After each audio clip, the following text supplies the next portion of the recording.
Pemerintah daerah Lombok Timur saat ini berupaya menekan laju inflasi dengan memberikan perhatian terhadap pendistribusian dan harga di pasar. Melalui program Sultan atau Silaturahmi Lombok Timur Berkemajuan, Pemda Lombok Timur berupaya memastikan ketersediaan dan harga tetap stabil dengan berkomunikasi langsung dengan pedagang. Seperti yang terlihat di Pasar Mas Bage pada Jumat pagi, penjabat bupati dan pimpinan OPD belusukan ke pasar tradisional untuk memantau harga sekaligus membeli jualan para pedagang. Dari hasil belusukan yang dilakukan penjabat bupati dan penjabat sekretaris daerah Lombok Timur, beberapa harga kebutuhan pokok dan komoditi lainnya seperti cabai dan bawang terpantau stabil. Namun pihaknya juga menemukan adanya kenaikan harga di lokasi tersebut, seperti jagung yang tembus Rp10.000 per kilogram, dari harga sebelumnya Rp5.000 per kilogram, dan minyak yang dijual di atas harga eceran tertinggi, yakni Rp14.000 per liter.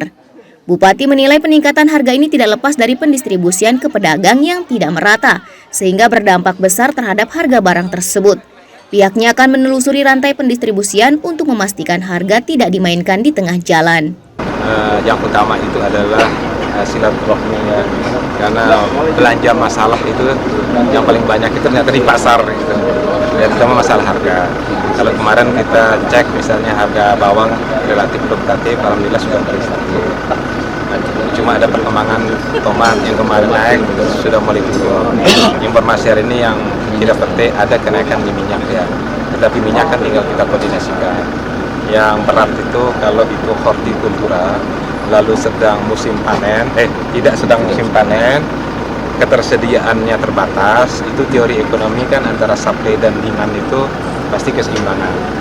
Nah tapi kalau soal minyak goreng, pasti kita laporkan besok di rapat intasi yang dipimpin oleh Pak Mendagri.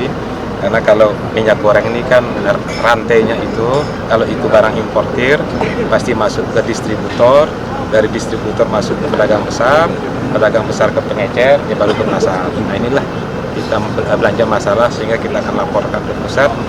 Kalau ya saya curiga ada rantai distribusi mungkin ya yang harus dilancarkan. Nah kita laporkan ke pusat karena komoditi itu kan lebih banyak impor. Itulah hikmah dari Sultan kita. Sementara menurut Kepala Pasar Mas Bage Rizky Galibra Pratama, harga sembako dan beberapa komoditi di lokasi tersebut cukup fluktuatif dalam beberapa pekan terakhir. Beberapa harga memiliki kenaikan harga kisaran Rp500 sampai Rp1.000, namun di lain sisi beberapa komoditi terpantau menurun. Untuk harga, sepantauan saya, sesuai Dapokting itu masih standar, namun yang tinggi di sini yaitu jagung.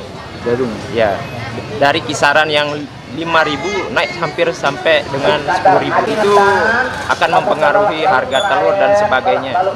Harga daging pun juga begitu. Kalau beras cabai masih dalam kondisi normal harganya. Kenaikan hanya berapa 500 sampai dengan 1.000. Selain memastikan harga sembako stabil, kunjungan ini juga dalam rangka meninjau kondisi pasar termasuk bangunan dan beberapa fasilitas lainnya. Dari tinjauan yang dilakukan, beberapa atap mengalami kerusakan serta akses pasar yang terbatas. Zulfikri, Arman Zulfarozi, Selaparang TV melaporkan.